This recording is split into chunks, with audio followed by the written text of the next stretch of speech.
Right, we are continuing the Gerald Shea Memorandum series, this time with the Houston division.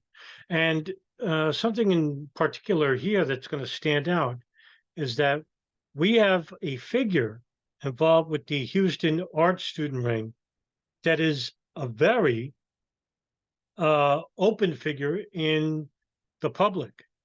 And so I'll tell you who this individual is. In fact, I'm going to think about reaching out to this person and see if he wants to talk about his involvement with the art student ring and tell me if it's a good idea.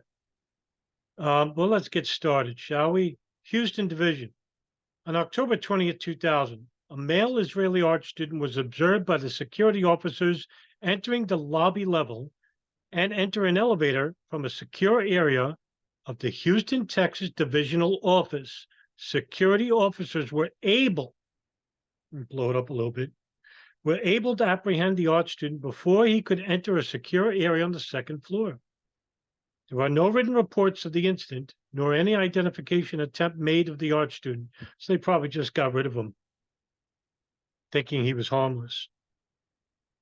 January 16, 2001, a male Israeli art student was observed by a United States Customs Service appeal special agent entering a secured parking lot area that leads into the Houston Divisional Office.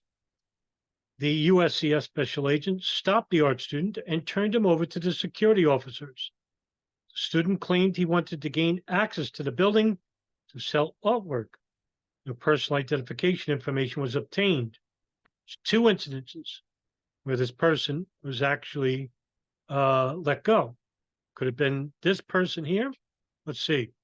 January 22nd, 2001, a third Israeli art student entered the lobby of the Houston Division and asked the security officer if you could utilize a payphone. The security officer informed the student that there was no public phone available. The security officer asked the student if he had any artwork to sell. The student said yes, and proceeded to inform the security officer that another student visited the Houston Division a week ago to sell artwork. The security officer told the student that someone upstairs wanted to see the artwork. The Houston Division Special Agent Security Officer, Special Agent John Martin, Special Assistant Special Agent in Charge Rick Ludwig, and another special agent interviewed the student. The Israeli art student was carrying a Florida state driver's license. Florida. That's where the Hamburg cell is. For those who don't know the Hamburg cell, those are the hijacker pods of 9/11, three of them. Mohammed Atta of Flight 11, Marwan al-Shehi of Flight 175, and Ziad Jarrah of Flight 93. The non-Arabs, the non-Arabians. The information on the license was Lior Baram of Clearly Boulevard in Plantation, Florida. Interesting. Dark hair, black hair. Baram admitted to serving 3 years in the Israeli military and served his last 2 years in intelligence, working with classified information. Lior Baram. Well, I went to look up Lior Baram, and unlike the other art students where I really couldn't find much so far, he was a different story.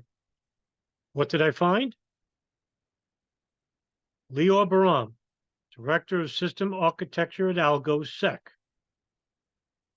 What is AlgoSec? AlgoSec is a network security software company based in New Jersey. What else was in New Jersey? Urban moving systems. I'm not saying that there's a connection, but as you can see, close to where the action is, isn't it? However, this is also many years afterwards, so take that into context. The organization provides software for network security policy management, also known as firewall policy management. What I'm trying to show is that this guy has connection to signals intelligence, which is what this operation was all about. And as you can see, it was founded in 2004 19 years ago. And this is their website. You click on the site here and you go to their site. And basically, it's a little, not much was designed into the site itself. And AlgoSec delivers products both as standalone modules and via integrated suite. The AlgoSec Security Management Suite, which includes firewall analyzers, Fireflow, Cloudflow. These are all systems management security systems. Okay, just wanted to show. Now, is it the same Leo Baram? Remember what I said? Leo Baram basically was found out to have 5 years in the military. Remember over here, let's read over here. Remember, Baram admitted to serving 3 years in the Israeli military. Served his last year, 2 years in intelligence, working with classified information. Okay, 5 years. So I went to look at his experience and watch it. Look at his experience. There's a lot here. He's a full-time employee, AlgoSec, 3 years, director of system architecture at Petroid Tikwa, Central Israel, lead software architect, group manager in R&D, software architect for Hewlett-Packard, senior software system architect at Polycom. So I go all the way down and look up his 4 experiences. And what did I find? Israeli Air Force, 5 years, 11 months. Now, it's mandatory for men and women in Israel, residents, to serve in the military. So this ain't telling you much. But before that, he was a project officer, defined requirements and managed software products. He was a software developer, and as you can see, from 1993 to 97, served in the military. Afterwards, worked as a developer for Bet and Chat, which is a online betting site that's no longer existing. Then he went on to be a research assistant at Technion Israel after he was deported. See, look, September of 2001. Interesting. Is that after the attacks?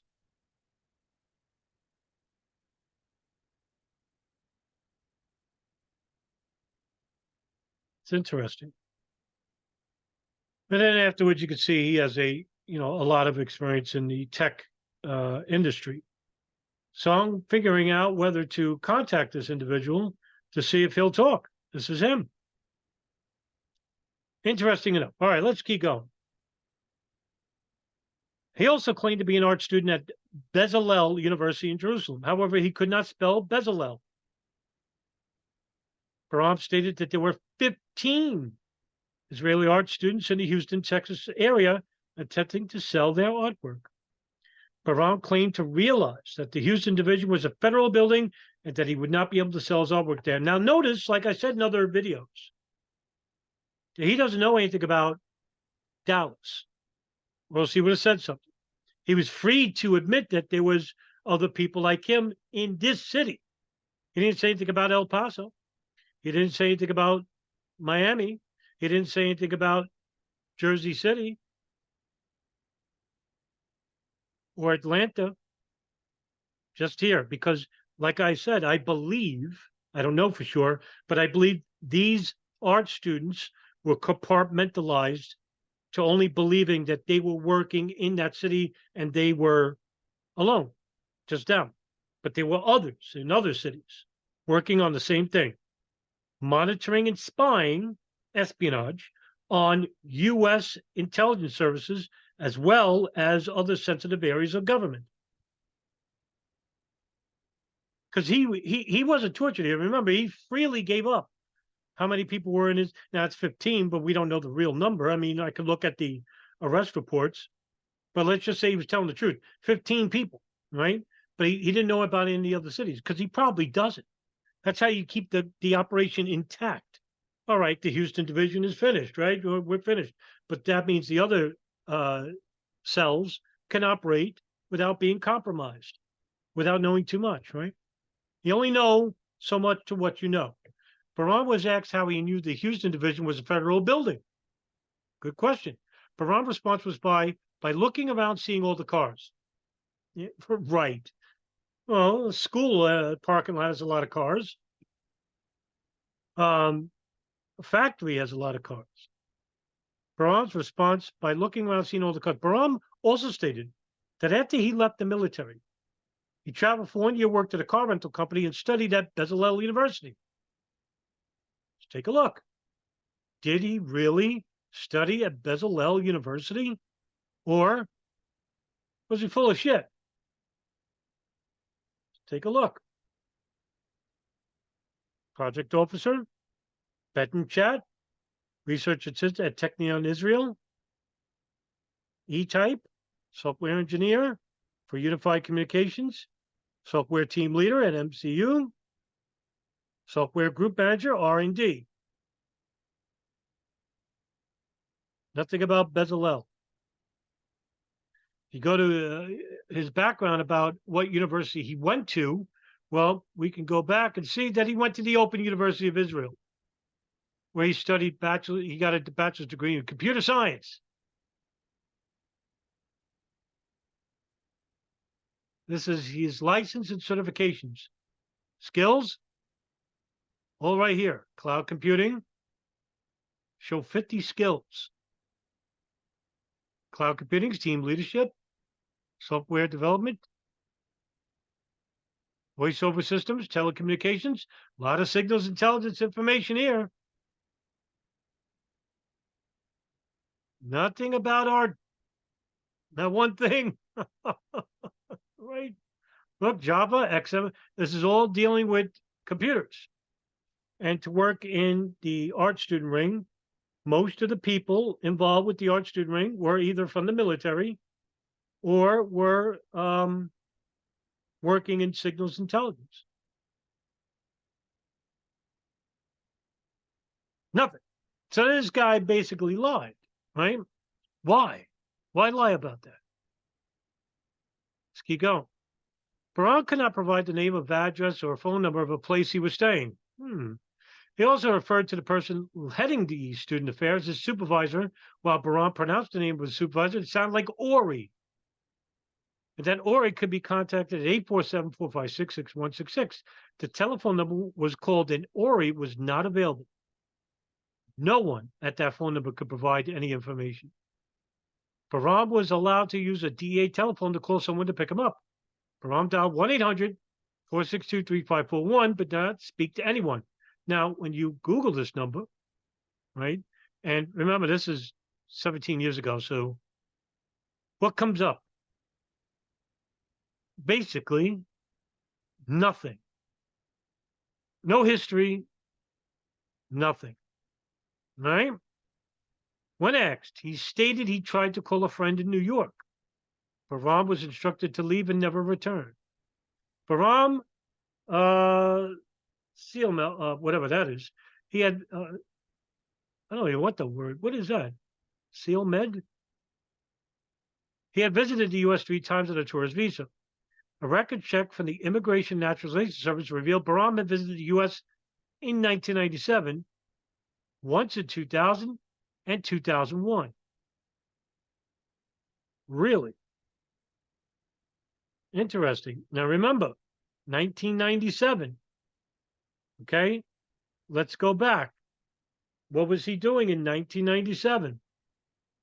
He was a software developer and a project officer, managed software projects. What could it be? I don't know, but it's interesting. On May 10th, 1997, Baram entered the United States via Miami under admission number, blah, blah, blah, on American Airlines Flight 5776. He departed the United States via New York on British Airways Flight 001 on May 17th, 1997. He didn't stay for long, 7 days. His U.S. tour visa was issued on March 18th, 97. On August 25th, 97, Baram entered the United States via Los Angeles. Interesting. The two cities that were tantamount Now, this may be just irony, so take this with a grain of salt. New York to Los Angeles. What was going from New York to Los Angeles? Flight 11, Flight 175. 93 was going from New Jersey International Airport to San Francisco. 77 was going from Dulles to San Francisco, I think, or Los Angeles. I'm not saying, anything, but it's interesting that he traveled to those two cities. Also in Los Angeles is where Khalid al-Mihdhar and Nawaf Hazmi entered while they were coming from a high-level meeting in Malaysia with Al-Qaeda and their affiliates in Indonesia, talking about the plane's operation and the attack of the USS Cole, probably. Something to think about. Anyway, on December 16th, 1997, Bahram entered the United States via Miami under admission number, blah, blah, blah, and Air Jamaica Flight 0090. There was no date of issue for the U.S. tourist visa. However, the visa was issued in Jerusalem. Bahram departed the United States via Newark, New Jersey. What,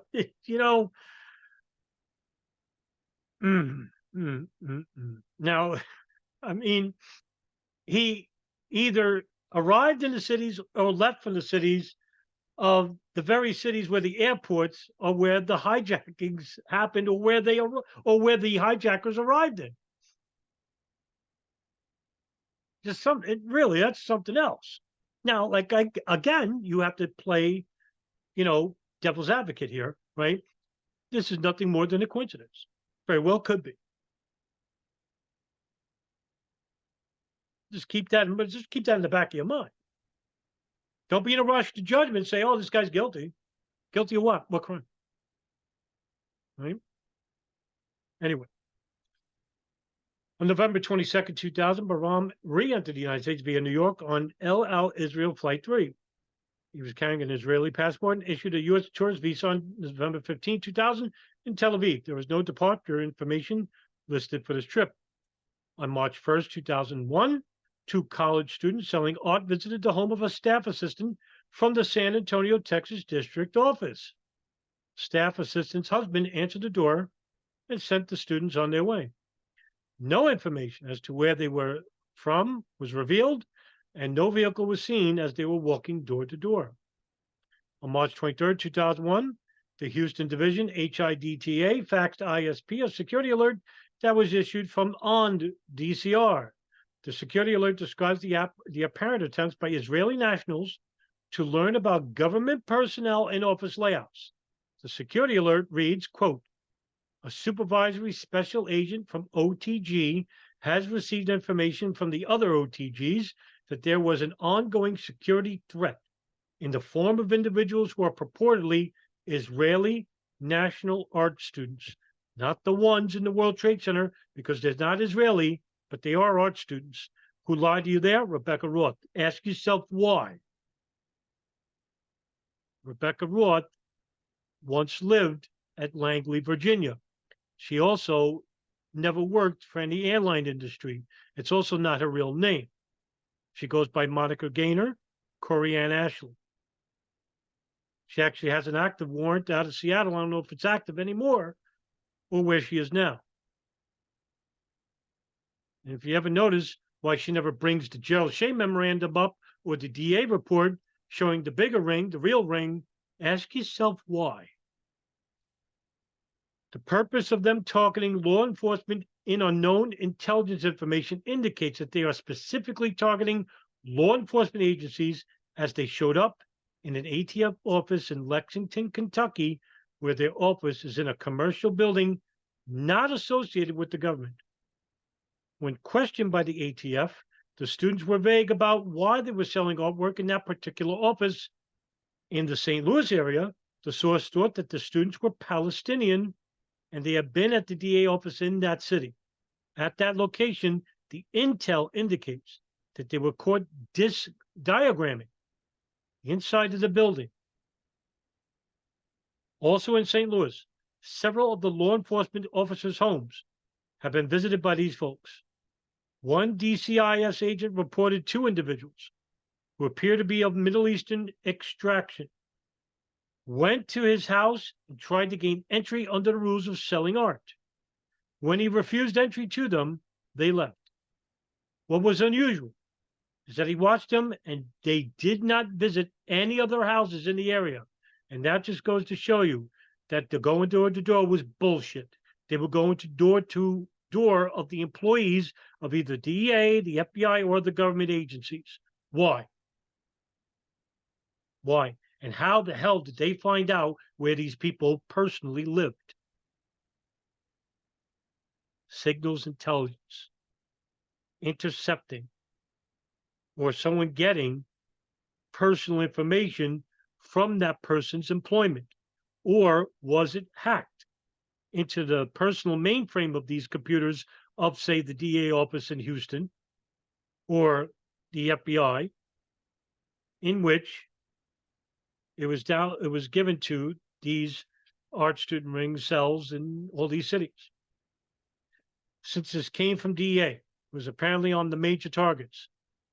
I thought it imperative to get the word out as soon as practical. DEA is attempting to build a database of the contacts in all areas. A TIGTA special agent reports that he was visited at his home in West Little Rock, Arkansas, approximately 2 months ago by a woman selling artwork and fitting this description.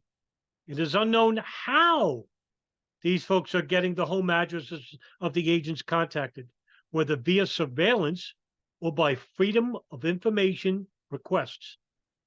But it is certainly well to be aware of anyone who may fit this description and appears to be following an agent. Now, that's the end of the Houston division. I want to show you an article written by Salon. This is the best article, the most comprehensive article to date. And as you can see, it was written by Christopher Ketchum of Salon magazine on May 7, 2002. This article is 21 years old, but it talks about the Israeli art student mystery, right? But I want to go down to the one particular area because when this happened, the story broke out. It was broke out by a certain individual at KHOU TV in Houston. Now I'm going to read this article, On October 1st of last year, October 1st, 2001, Texas newswoman Anna Werner, KHOU TV in Houston, told viewers about a curious pattern of behavior by people with Middle Eastern looks. Now, this is certainly before the John Miller special about the urban moving systems at 2020 in 2002. This is the first news broadcast talking about the Israeli art students. And this is October of 2001. Not even a full month. This is 3 weeks later. Anna Werner told viewers about a curious pattern of behavior by people with Middle Eastern looks claiming to be Israeli art students. Government guards have found those so-called students, reported Werner, trying to get into secure federal facilities in Houston in ways they're not supposed to, through back doors and parking garages. Federal agencies said we're extremely concerned the students had showed up at the DEA's Houston headquarters at the Leland Federal Building in Houston and even the federal prosecutor's office. They had also appeared to be monitoring the buildings. Guards at the Earl Cabell Federal Building in Dallas found one student wandering the halls with a floor plan of the site. Interesting.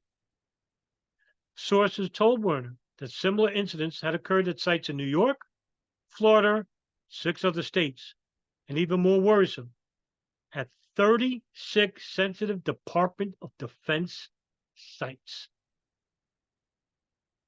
One defense site you can explain, a former Defense Department analyst told Werner, 36? That's a pattern.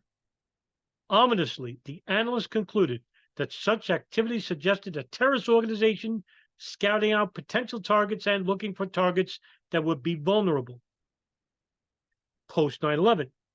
This should have been the ongoing thrust in an orgy of coverage, and she's right, and the scope of a lifetime for Werner. Here she gotten a glimpse into a possible espionage ring of massive proportions, possibly of terrorists scouting new targets for jihad. These are Israelis. And those terrorists were possibly posing as Israelis. KHOU's conclusions were wrong. They weren't Arab terrorists, but at the time, no one knew better. And yet the story died on the vine. No one followed up. I'll link the article in the description.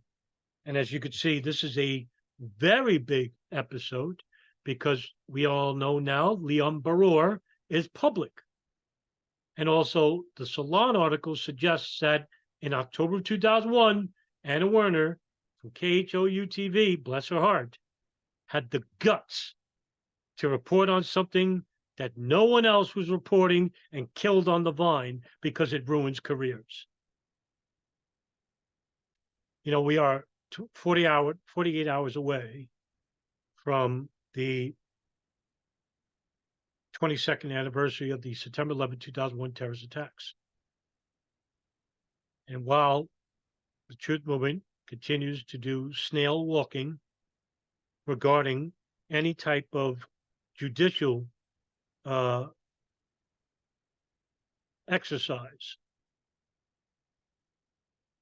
they are certainly yelling at the bullhorns on street corners about how 9/11 is an inside job. Well, they've been doing that for 20 years. How's it working? What we need is a new truth movement, a movement that is headed by people who are experts in their fields. I don't know who these people would be, but they would be involved with a number of different backgrounds, whether it be engineering, whether it be the geopolitics. But we need people that know what they're talking about and not propagating false theories, which has led to the demise of whatever's left of the truth movement today. And if you're wanting for a new investigation, which we're not going to get at this point, and if you're wanting to provide new information which could prove beneficial and hold people accountable regarding pre-intelligence, the CIA, the NSA, Saudis and Israelis, well, we better bring this information with factual evidence and not just speculation. This is also what destroyed the truth movement. And that's why this channel will continue to exist, because I believe in informing people with just primary source material, in which my other goal is to have in the future a new truth movement of rationally and educated, informed public, where we can form a new movement and hold certain people accountable for their failures and their malfeasance, which led to the success of the 9/11 attacks. Okay, guys, thank you for tuning in. See you in the next video. Have a good weekend.